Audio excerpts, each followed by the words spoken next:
Hi everyone, I am Sajja and I'm currently the Student Experience Officer in EPHSA for board 2023-2024. And yeah, thank you so much for joining in our fourth series. And like Berenice shared, we have two amazing speakers with us who are our immediate graduates, Europub Health from 2021-2023. And I'll be introducing them shortly, but just to let everyone know, we are also recording this Zoom talk, and we'll be posting it in our social media and YouTube as well. And also just to let how this talk will go is that our first speaker will have 20 minutes and our second speaker will have 20 minutes. So later at the end, we'll have 20 minutes for question and answer. And in the meantime, if you have any questions for our speakers, please feel free to use our chat function. We'll definitely get that questions for our speakers at the end of our talk. And also for those who are joining in for the first time, like we have started this EPHSA talk so that we have the space and platform for our public health professionals so that we can talk anything and everything about public health. So yeah, with that, I will introduce our first speaker, Aji Mary, who is our recent EPH graduate 2021-2023 of Gambian origin from Southside of Atlanta, USA. And she completed her first year of the program at the University of Sheffield and second year at EHESP School of Public Health in Paris on the advanced biostatistics and epidemiology track. And before graduating from EPH, she completed her undergraduate studies at the University of Georgia in US as a psychology major and French minor. She is currently serving as a community health facilitator with Peace Corps in the Gambia, West Africa. She, as a public health specialist and mental health enthusiast, Aji Mary aspires to advocate for communities that are often neglected, underrepresented, and underprivileged using evidence-based policies and intervention. So I'd like to invite Aji Mary for her talk. And thank you so much for joining us today. Thank you so much, Sajja, for having me. It's a pleasure to be here. Really excited. And thank you to the whole entire EPHSA board and all the invitees as well. I see some familiar faces. I see some familiar names. So it's really exciting to be here. And I'll just get right into it since we are tight on time.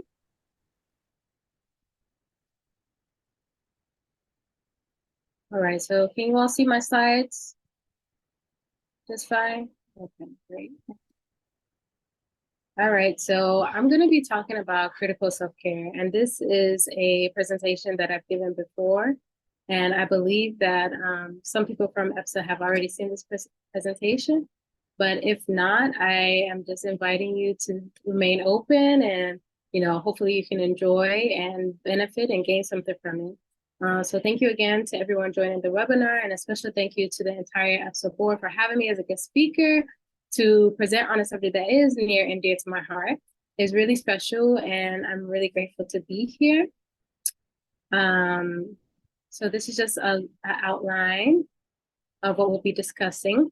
So Sajja gave a pretty good introduction. I won't go into it because I believe that everything that was said is really good.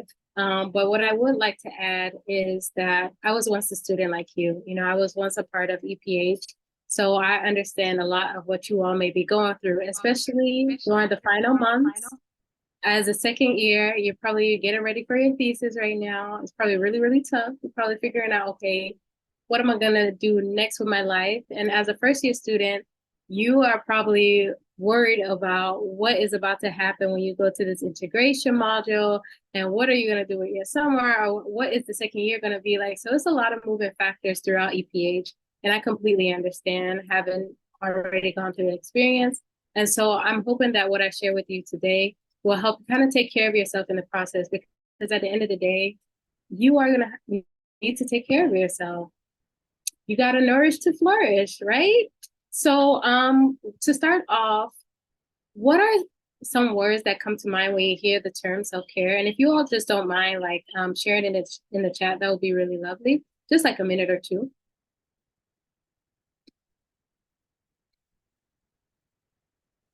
Oops.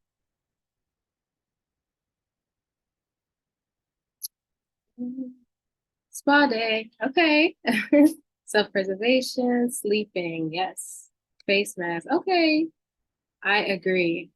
I agree with all of these. These are good so far. Friends, yes, that's a beautiful form of self-care. Even though people may not think it because, you hear self and then you think, just me. But it's all a part of it. Any others? Okay, we'll start right there just for the sake of time. Grounding, that's a really good one. But yeah, we'll start right there, like I said, just for the sake of time, and we will continue moving forward. So what is self-care exactly? So I have like the WHO definition of it, very technical definition. I'm pretty sure in one or two of your health classes, or maybe even more, you all have gone through WHO definitions of any sort of subject. So the WHO defines it as the ability of individuals, families, and communities to promote health, prevent disease, maintain health, and to cope with illness and disability with or without the support of a healthcare provider. But how do you all feel about this definition? Do you all feel it's comprehensive enough? Is it missing anything? And how can it be improved? Like, could anyone just quickly share what would be their definition, their actual definition of self-care? And you can just share it in the chat. This is quite interactive, by the way. If you've been here, you know. I am not seeing the chat.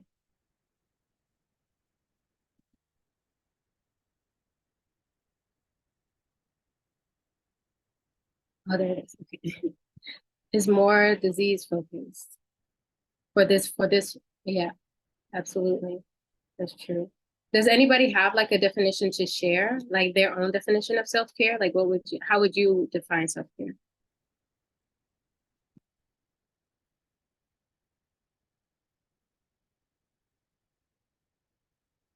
Going once, going twice.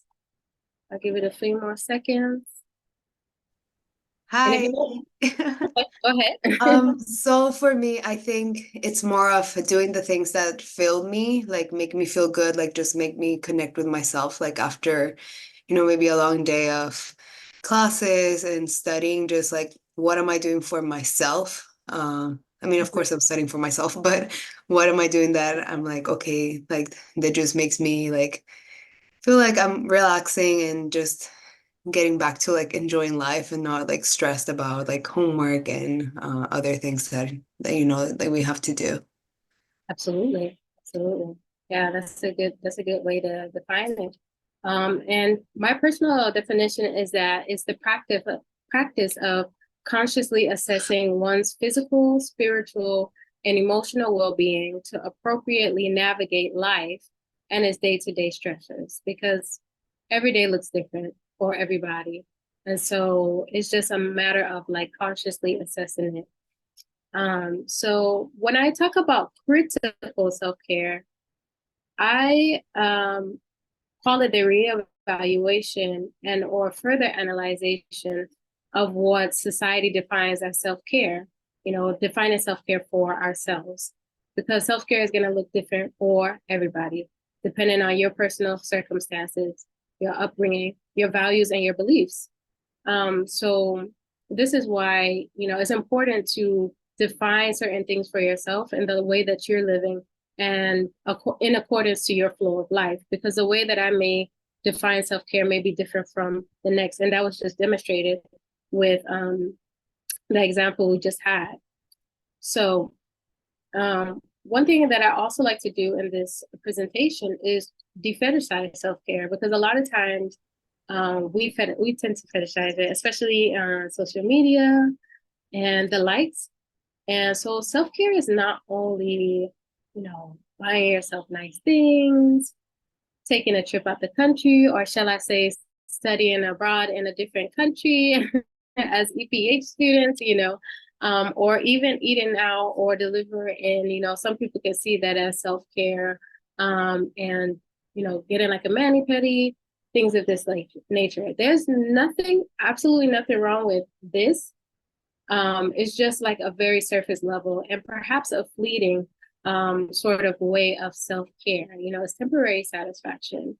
But self-care is also, you know, mindfulness. So being mindful of, you know, those things that you're buying yourself. Do you really need them? Do you not? Like, do you just want it? Even if you just want it, like, that's fine. But being mindful of like those purchases that you're making, and also being disciplined and consistent, right? So maybe not taking a trip out the country could be a form of self-care, because you know that financially you have a goal that you want to reach, right?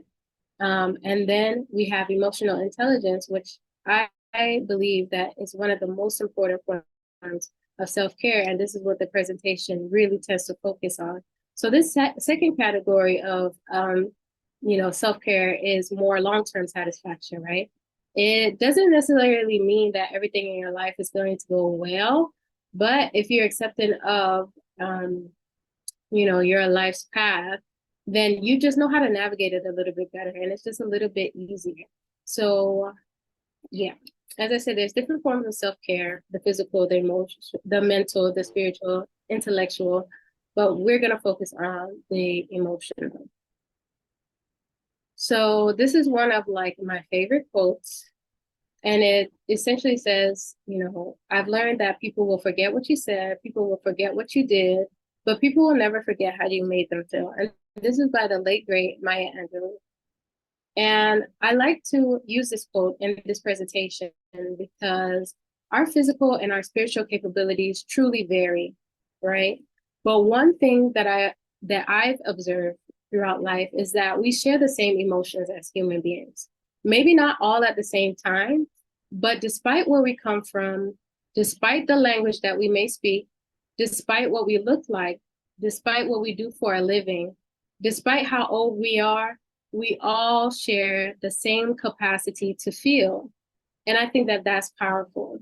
So the way that we even tell if something is right or wrong, good or bad, appropriate or inappropriate, is through our intuition, you know, that gut feeling.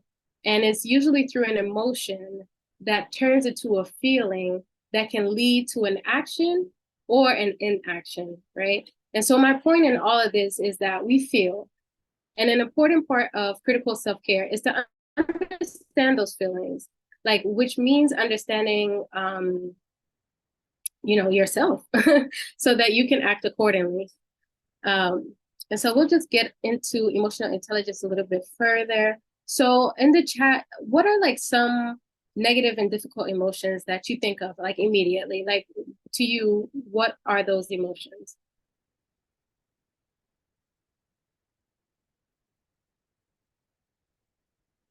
And it could be like one word, like sad. Anger, yes. Frustration, absolutely.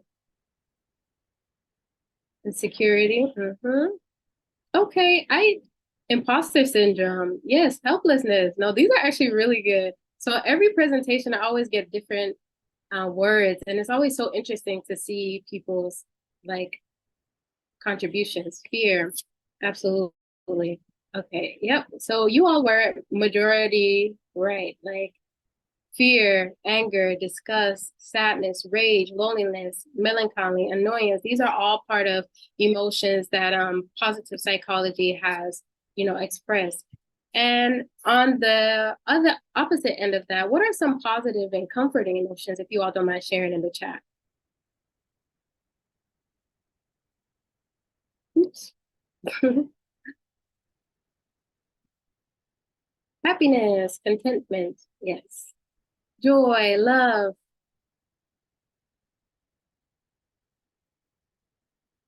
Exactly. So these are really good ones. Safe and secure. Absolutely. Love them. Love, love, love, love. Beautiful.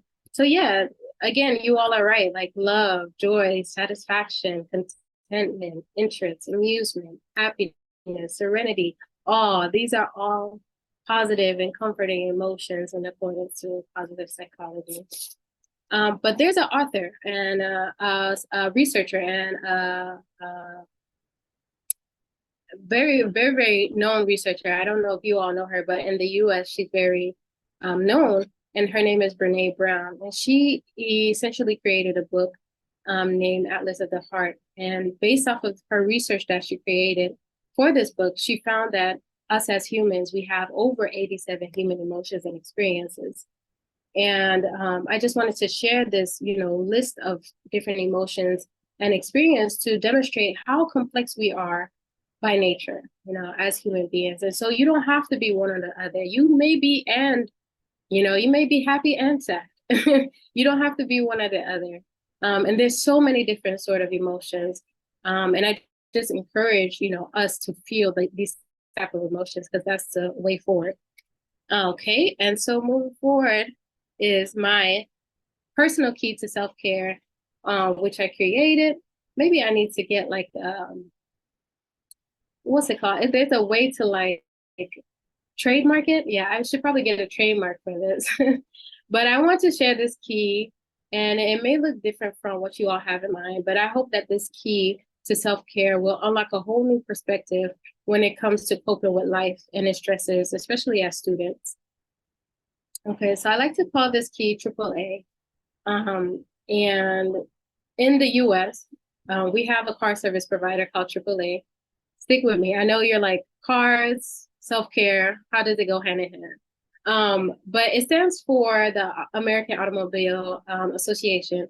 And for a fee, you can call AAA whenever you're experiencing car troubles, whether it's a flat tire, whether you're locked out, whether your battery dies, basic emergency aid, right? And it's super convenient. So if AAA doesn't work, usually you would have to call someone else. And that's when you've exhausted all of your options. And so, yeah, you would probably have to call a professional, like a mechanic, to sort out the issue. So similarly, I have AAA, but for this, and this AAA is for free. There's no fee, okay? It's a self-service. It's a tool that can help in emergency and non-emergency situations. It's super convenient and very useful, just like AAA for cars. And once you've exhausted all of your options with this particular AAA, you might just find it useful to call a professional, right? Like a therapist, to sort out the issues that you're facing. That is, if you can afford it, of course. And because I understand and I acknowledge that there is different access to healthcare, and hiring a therapist may not be an option for everyone. So this tool, I hope, will be, like I said, a free self-service type of thing, if you can do it, if you have that capacity. And so the first A is awareness. The second A is acceptance. And the third A is action and accountability. And we'll get into that a little bit more with the rest of the slides. So with awareness, before you can truly take care of yourself, you have to be aware of what is going on. You have to be aware of the situation at hand, despite it being good or despite it being bad, okay? You cannot resolve an issue if you don't even know what that issue is, right? So this is why understanding your emotions is so significant and is so crucial. It's critical, right? If you don't have an awareness, you cannot move forward. It's just, there's no way, because you're not even aware that this thing is happening. And yeah. So the next one is acceptance. And you have to be willing to accept whatever it is. Now, it is very vague because it can be whatever, honestly. And you don't have to accept it right away. Feel free to feel what needs to be felt before you choose to accept, okay? Take time to process your emotions. Take time to feel whatever it is that you're feeling at the time. But remember, it's a feeling, so it will pass. This too shall pass, just like everything else has passed, right? And it doesn't mean that it gets any better, but it's just acknowledgement that it has happened, right? And so when you're ready, accept that, whatever it may be, as a part of your reality, because ultimately, without this acceptance, you could slip into a state of denial. So let your emotions come up. Don't just shut them out, because they will come back up eventually. So if you catch it earlier than later, is better, right? And beware of how you interact with people during this phase, because you don't want to hurt others while in this process, right? Again, this is why emotional intelligence is so important, because you want to know how to control these emotions as they come up, especially with other people. So I have a very particular example that I'll use for you all. And I believe that perhaps you all can relate, especially as students. So while I was a student in my second year at an EPH, I was on the epidemiology track in Paris. And I was really struggling with a class, Epi Design and Methods, okay? And I ended up failing that class. And it was a very difficult moment for me, especially as someone who is like very particular about her academic endeavors, very like just an academically based and focused individual. And to have failed, that was really, really hard for me to like accept. But once I accepted that, I had to, ask myself, what do I want to do to move forward? Like, how do I want to move forward? Because it has already happened. So what are the solutions? And that's exactly what I did. I moved forward. I took action. So I studied more, right? I studied more. I reviewed all of my notes. I was able to pass the class eventually. But not only did I pass the class, I was able to also win the second award for the best thesis poster, which if I had kind of given up on myself, I don't think I would have gotten that far. If I had given up on myself and just said that, oh, like, there's no point of even trying anymore, like it's all over with, like, and just was in the deepest dumps, then I probably would not have been able to, succeed as much as I did towards the end of my academics endeavors with EPH. So that's just a personal example, but this could be with anything. So this is the next step for action and accountability. There are several things you can do while taking action for a situation. And these particular things that I have listed, they're all scientifically proven to improve your well-being overall. And that is to eat well, to get a good amount of rest and sleep, to organize your space, to journal, even if it doesn't make sense, okay? A lot of people think that journaling is like a really tough thing to do, like you should do it every day at a specific time, but you can do it whenever you want, however you want, whenever you like, because it's your journal and it doesn't have to make sense. You can even write one word if you want to. That's okay. Like, that's up to you and it's your prerogative. Do more of what you love, right? Figure out what you love.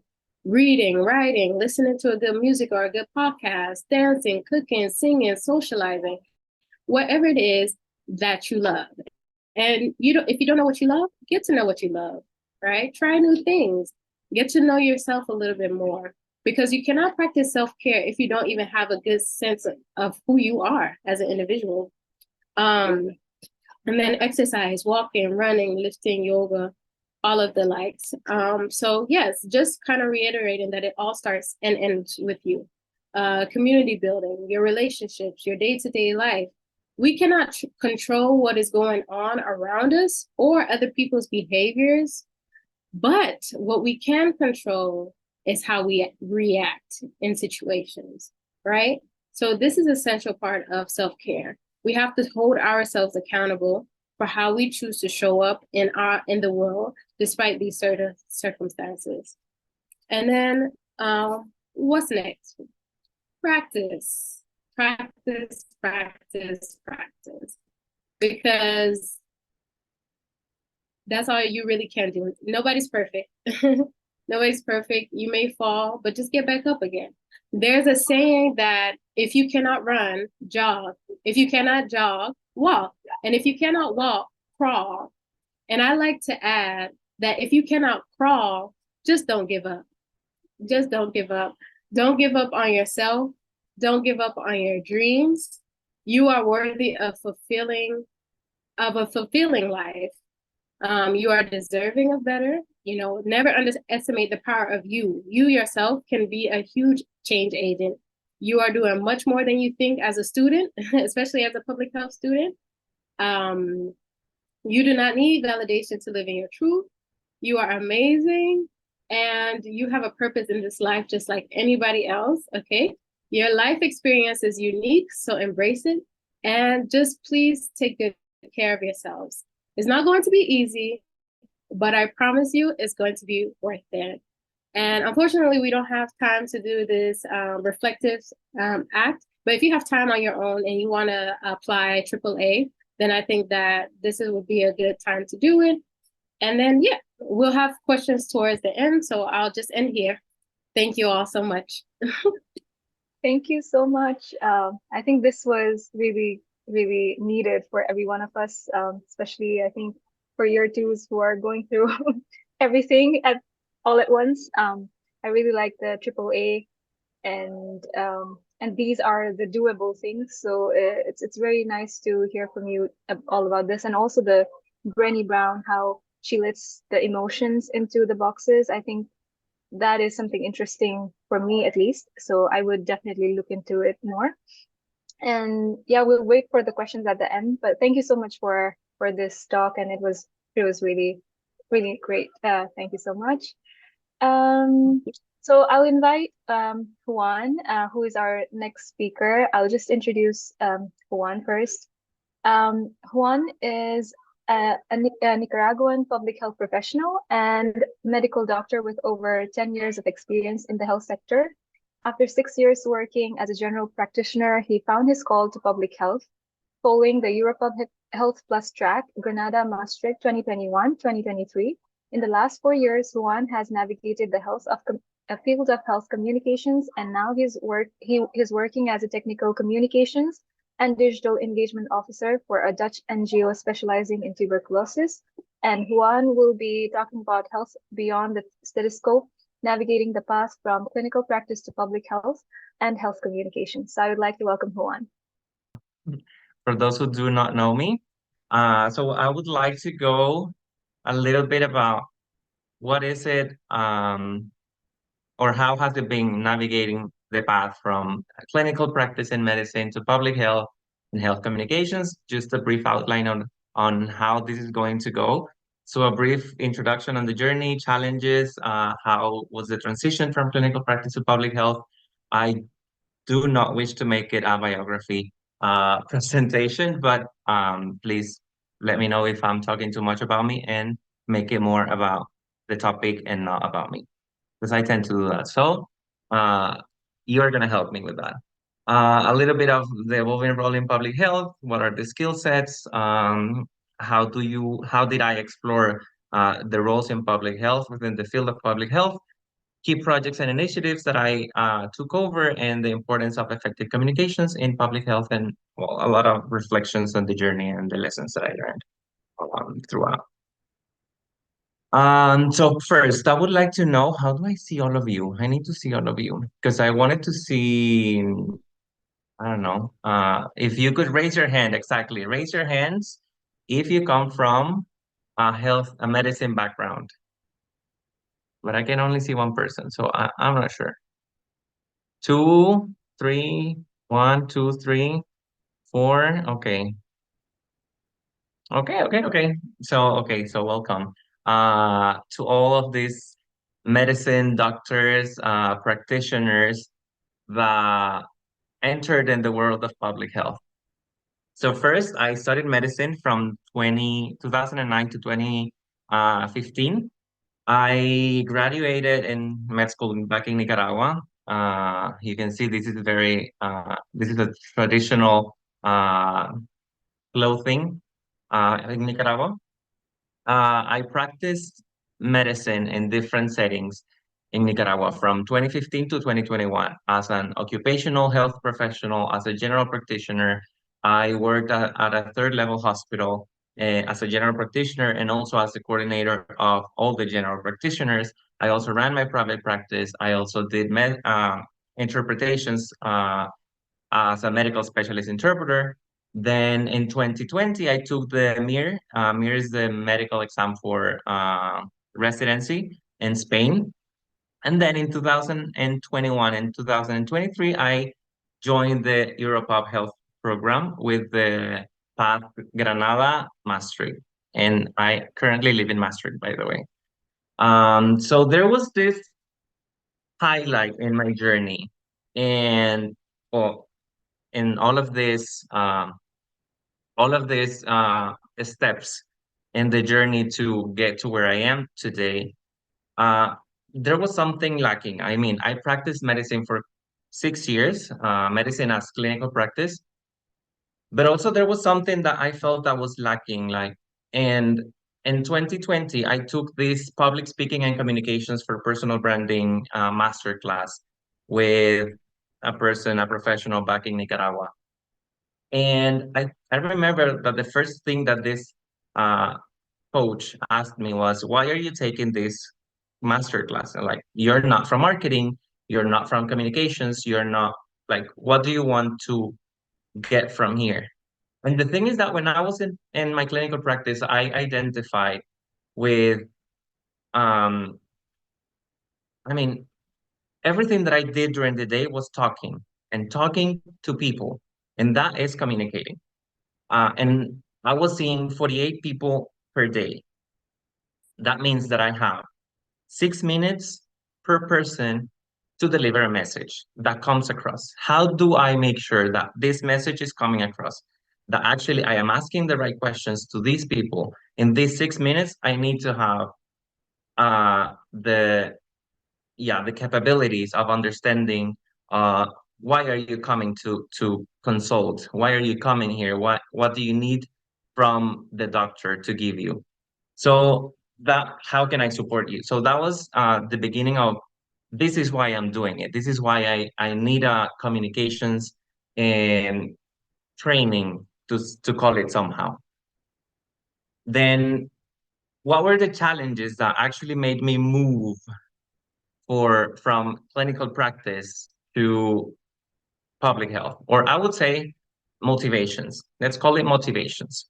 And I would say it was a heavy workload. As I mentioned, I was seeing 48 patients per day. That means 6 minutes per patient. I was able, through this communication that I tried to convey with my patients, with the people that I was caring for, I could identify that some of those health concerns did not come from the precise concept of health. They were not coming because they felt sick. They were coming because they were unwell, which is a whole different thing.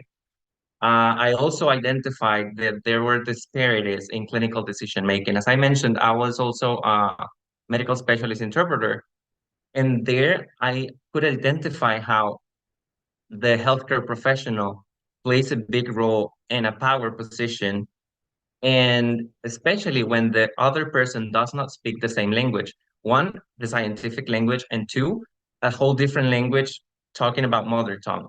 And that creates a disparity in the decision making, especially in clinical settings. Then another motivation for me to move away from the clinical practice to a more public health realm was that I was working for a hospital in the beginning, and the values of this hospital were not aligned with mine. And lastly, I don't know if you remember, but I said that I took the MIR test in Spain in 2020, and it was a lot of effort. It was a lot of sacrifice. It was a lot of, I worked through it with working and studying all at the same time. I gave up to many things. On top of that, COVID-19, on top of that, personal family issues. So I needed to get my head around the fact that maybe some things weren't making me happy. And one of those things was precisely um, doing clinical practice. So when I transitioned from the clinical practice to public health, how did I make that decision? Well, I didn't do it by myself. I went to the psychologist, and we did a replanning of my project of life. And these were key questions that she asked me. She asked me, why do you like what you do? The fact that what you do, you feel that it's valuable and that it's worth it, is that the only way that you can achieve it, only by clinical practice? Or is there another way that you can get to do that and to feel fulfilled? And then another thing that surrounds expectations and the expectations that people have on medical doctors is, why do you actually want to achieve this? In this case, for example, mine was, why did I want to achieve to get into the MIR test, to take my specialization in Spain? Why do you want to get there? How do you want to get there? Or do you want to do something else? Do you want to do, what options do you have out there that you can actually, from to where you can actually go to, and that you can also feel fulfilled or feel happy or feel even more at peace? And then what resources do you have, and what other resources or skills do you need to acquire to be there, to actually do that? So that's basically how I got to public health. Then I entered the program, 2 years in the program. And now this is an example of how the transition has been from clinical practice to public health to health communications. And I would like to go to the concept of public health. I checked online, a quick Google search, and these are the concepts of public health that the CDC Foundation has, the American Public Health Association, that Johns Hopkins Bloomberg School of Public Health has, the EUFA has, and all of them are about uh, seeing the individual as part of a community, as part of a population, and their well-being, preventing illness, preventing disease, but also promoting health, promoting well-being. So what I realized when I identified what public health was when I was doing the transitioning is that I had been doing public health for quite some time before. I just didn't know that it was public health. Back in the days, I was volunteering for organizations that used to work on the construction of transitional housing and implementing social inclusion programs. I was involved in the coordination of fundraising for the Association of Parents and Family Members of Children with Disabilities. I was giving workshops on breast cancer awareness. I was giving workshops on COVID-19 awareness practices. I was also participating in health fairs for children in under-resourced communities. So I was already doing public health. I just didn't named it in that way.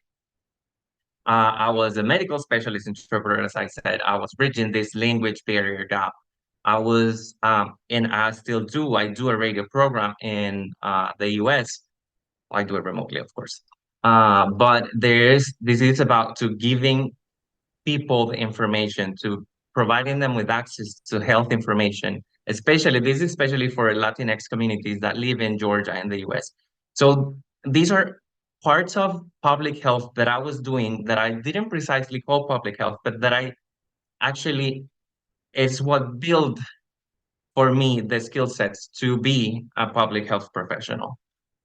So these are some of the skill sets that I think that are important for me personally. All of this is based on experience, and that I have adapted or that I can adapt to public health work.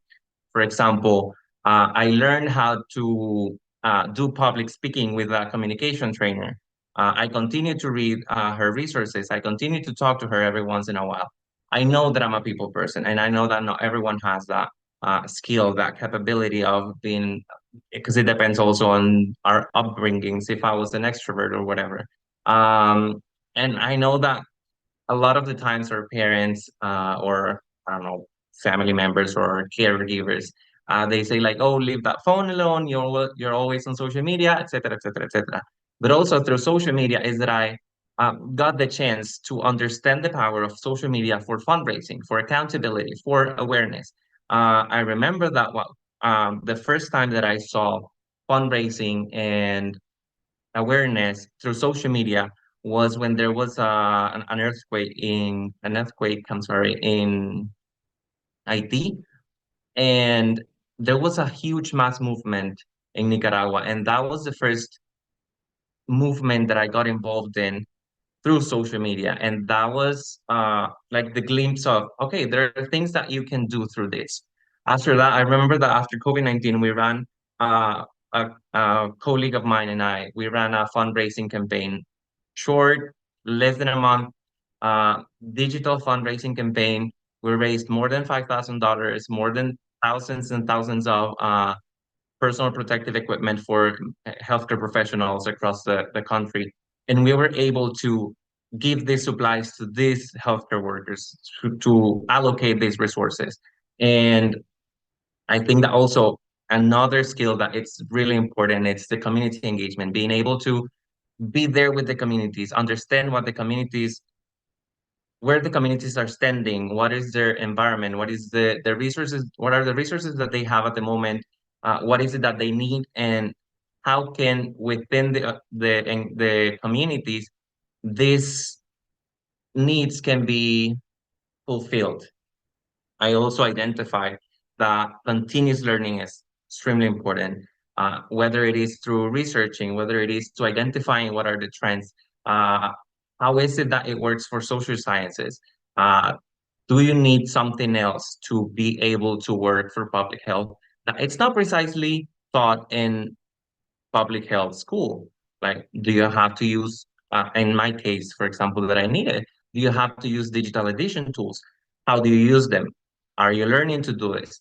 How do you use AI in your favor? Do you use it to enhance your text editing? Do you use it to um, identified research gaps? What do you use it for? And I remember I would recall to all of you to go and look at Raisa's presentation or talk a couple of months ago, weeks ago.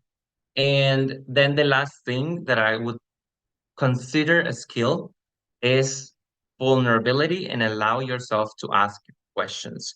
We do not know everything, and I think that in just acknowledging the fact that we do not know anything, and if in the environment of public health that we are in, the organization, the company, the classroom or teamwork, if we know that if we acknowledge that we do not know something, have the vulnerability and the chance, the courage to say, I do not know this, can you explain this to me? Or how do you would you mind taking a minute and then I go and research about this? So I think that those are important skills that not precisely I have developed, but I have acquired and I have polished throughout the years in my public health work.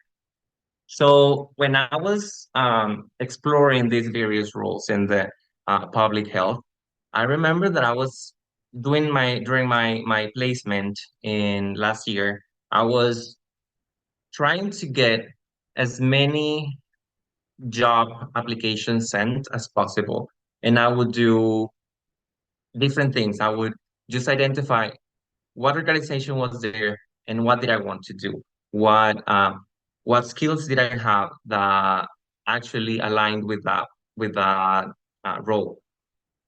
And I went as well back to what my psychologist said. Okay, so why do you like what you do? Why do you want to do this? How do you get there? What resources do you have at the moment? And which things do you need to acquire to be able to take that role, to be able to take that position or to move this? And then I was also thinking about all of the intersections of my life.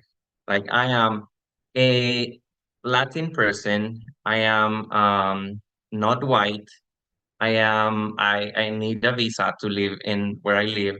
Um, I am queer. I have a lot of these intersections that actually are shaping the way that I am going to approach the labor market. So when I was trying to apply for different types of jobs, I also needed to take all of these things into account. So I was looking at policy development, applications, program implementation, community engagement, health equity, project management. I was even considering some things for research, even though I do think that research is something that is not precisely for me, not at the moment. I wouldn't close my doors to that, but not at the moment. I was thinking about being a medical writer because I had written before, and actually I do like writing. And I didn't really consider health communications, even though I had been doing a lot of communications throughout the years. I didn't consider it as if there was something there that I could do. And I think that that was because the concept of health communications was not precisely ingrained throughout or the program or in my life or in the media or anywhere. I don't think that I had listened to the concept of health communications. And I remember that the opportunity came to me and someone said, okay, there's this organization that needs someone that does this and this and this in terms of communications, and you have done this in the past and has a background in medicine or in public health, so that has this scientific, hard scientific, quote unquote, uh, background. So that's what when I applied, I had an interview, and I remember that in the interview, they asked me, well, we had this interview for about 1 hour or something, and one of the things that they asked me was about, I don't remember, digital tools and about website development and website management. And they asked me if I was already familiar or proficient in website management or website um, development. And by then, well, as I mentioned, one of the key things that I do consider a skill that I have upscaled the moment is vulnerability. So I said, no, I do not know this. But also I was honest and I said, but if you need me to do this, there's nothing that a YouTube tutorial cannot achieve. And a couple of days later, they sent me a proposal, like, if you agree with this, we have an agreement. And look at me now, I'm already working with them for a full-time job. I have a 1-year contract, so it's been good. I think that vulnerability and allowing yourself to identify what are your capabilities and acknowledge that there are some things that you do not know and that you're able and that you're eager to learn how to do them. I think that that's very valuable. Also, if my time is running, please let me know. Then these are some of the key projects that I have undertaken in the past, since the breast cancer awareness workshop, COVID-19 prevention and best practices workshop, the radio program. I also joined the UN Pride Academy and Research, with which I coordinated a journal club, Mass Queer Talks, a podcast that we created here in Maastricht about queer experiences, the transitioning of student life to professional life for queer populations. I have been working with the organization that I'm working now. I have been working with digital adherence technologies, supporting tuberculosis treatment adherence. I have been present at world conferences. For example, in 2023, we were present at a world conference on lung health, and I have been involved now with a lot of projects on tuberculosis, health communication, digital health, stigma. And I think that, well, these are key projects that have led me to where I am today. And I think that for that, I recall to the importance of the effectiveness of health communications, especially in public health. And I take this quote from this article, Why Health Communication is Important in Public Health. And it is because intervention efforts to change behaviors are communicative acts. Just communicating a thing is not relevant. We need to take into account a lot of things. We need to take into account, what is the channel that we are transferring this message? Who is the source of this channel? Who is the receiver of this channel? And what is the message that actually we are conveying? Time, Saja? Okay. Then we need to determine our strategies, how to shape our materials, how to shape the products that or the services that we're giving, and what are the channels that we have to deliver this to the intended audience. And identifying these as social as public health is, when we think about a communication, especially in health, we need to identify that the populations, the individuals, the audiences are individuals that are part of a society, and that they have differences of languages, priorities, and other nuances within their cultures and settings. And that also includes health literacy, access, media exposure, cultural competencies, and a lot of other things. But I'm just gonna run a little bit here. So on the left, you can see a lot of what are the means that you can get to people. And on the right side, you can see what are the things that you can get through health communications. You can reinforce positive behaviors. You can increase what is the risk perception. You can influence social norms.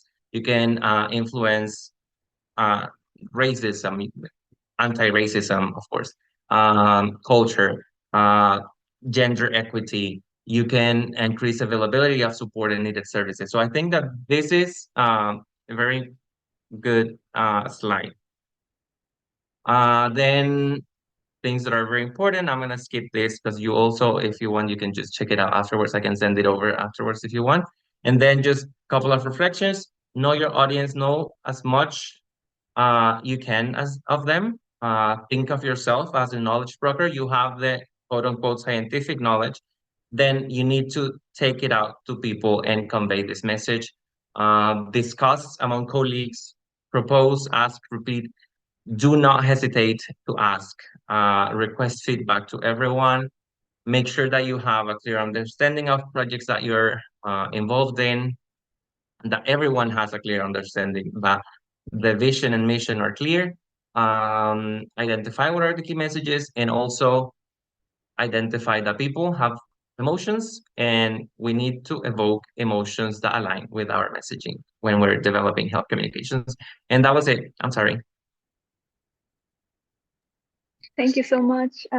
It was really wonderful. Just the thing, I think the key takeaway was like how it's okay to be vulnerable and to say that we don't know stuff, and get it out there in our professional life so that we get more opportunity to learn. And also, I really loved the way you shared your journey about transitioning from the clinical practice to public health. I think that is very inspiring. I think a lot of people are trying to do that and it's not easy. And the way you did it is such amazing and inspirational. I think, at least for me, it's very inspirational, and I take away a lot of inspiration from your talk. No, we don't have much time, so I'll just open the floor for questions. Yeah. Thank you so much for the talk. I think that both of the talks were really amazing, and they were very honest, and yeah.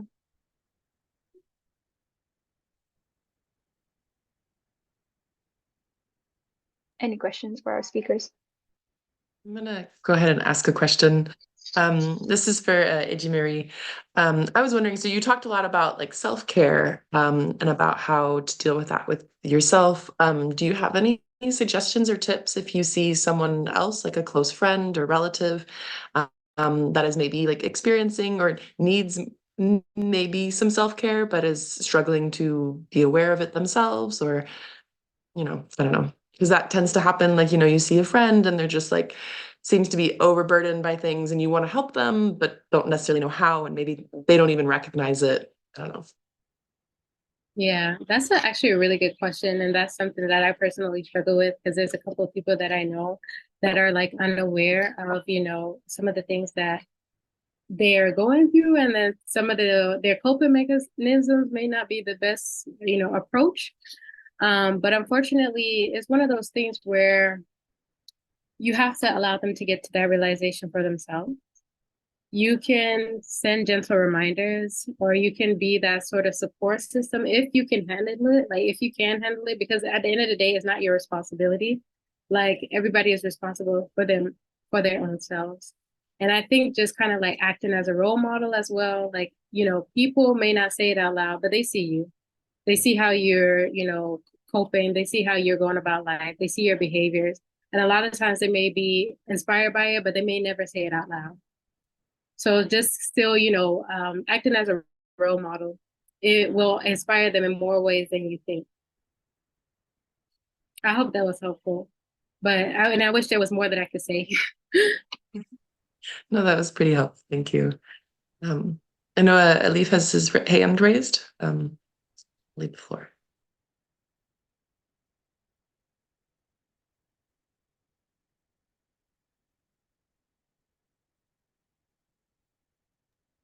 Ali, you have your hand raised. Maybe it's an accident. I think Juan better you answer Carlos' question first, I think. And you are muted, Juan, I think. Yeah, sorry. I was actually texting it. Yes, I had a lot of Carlos asked me if I have a lot of people asking me, questioning my decisions. And yes, I think that how I did to overcome this or to manage it I think that it was through the tools that my psychologist gave me. Also, that helped me to set up my boundaries and to actually have a path on this is what I want and this is what I need. And just communicating this with the people. If the people is people that are close to me will understand that this is my path, this is my journey. They have made their journey. I'm just gonna live by it. So I think that, and it aligns a lot with my self-care routines that I have now, and understanding that my life is mine, and I get to do my life, and I get to make my own decisions now. And yeah, basically that, just using the tools that my psychologist th- provided me with. And also, I think that being surrounded by a very strong support system, family and friends.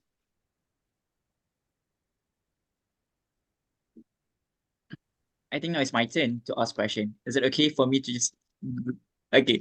I think my question is for both of you. It's like, first, how do you have you experienced imposter syndrome? Then I think the next question is to Juan, like, because I do think our background is similar.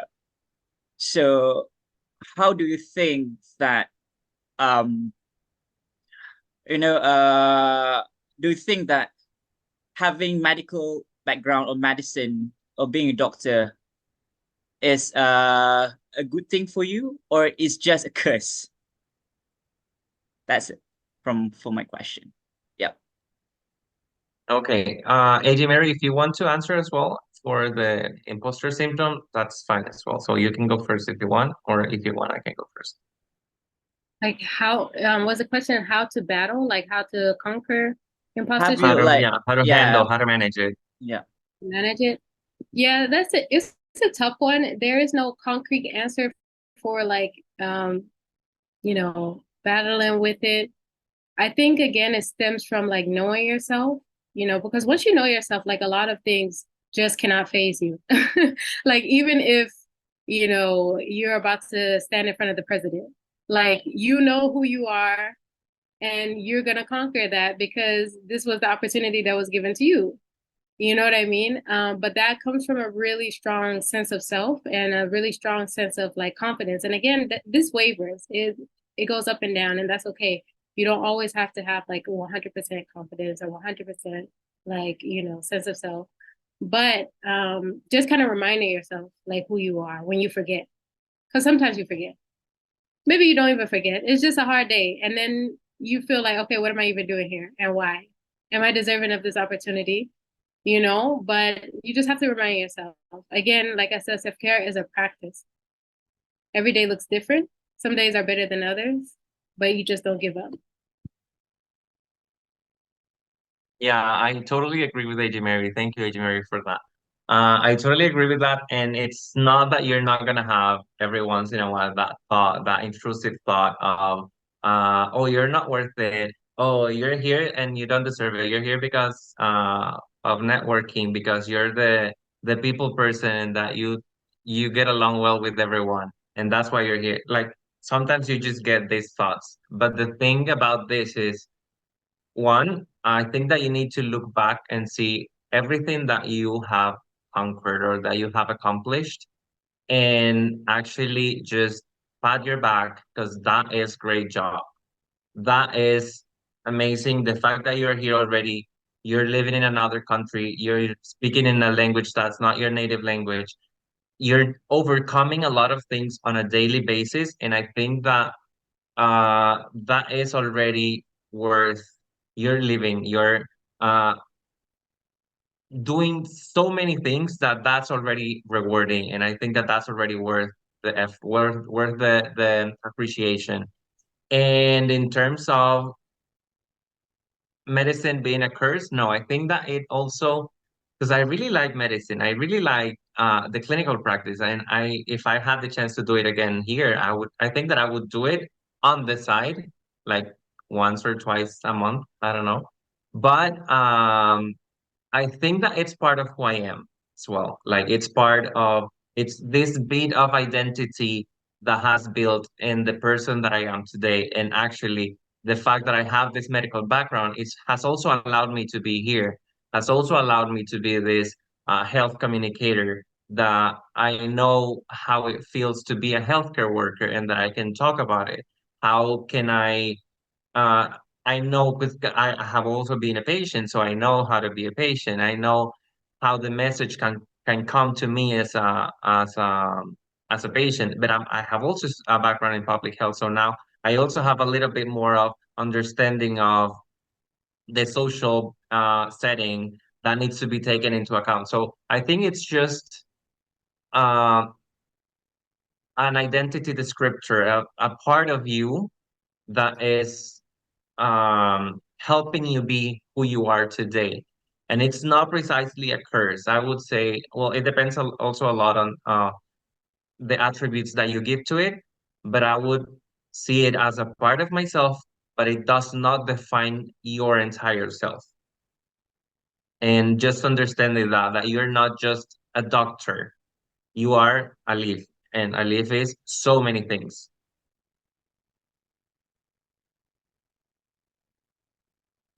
Thank you so much. Okay, there is another question in chat by Laura.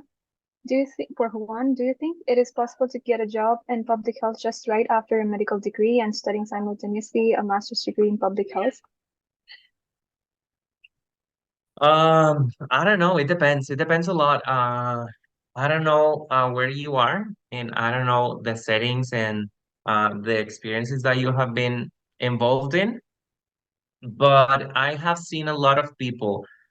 This is not on my personal level, but I have seen a lot of people that did medicine and immediately working in something related to public health, and also know that public health has way different outs. So you can be doing contact tracing. You can be doing what could you be doing? You could be doing health communications. You could be doing um, program facilitator, a workshop planner. You could be doing so many things that involve health, for example, or you could be doing freelancing work on health, and that is also public health if you're developing health fairs, for example. And that depends.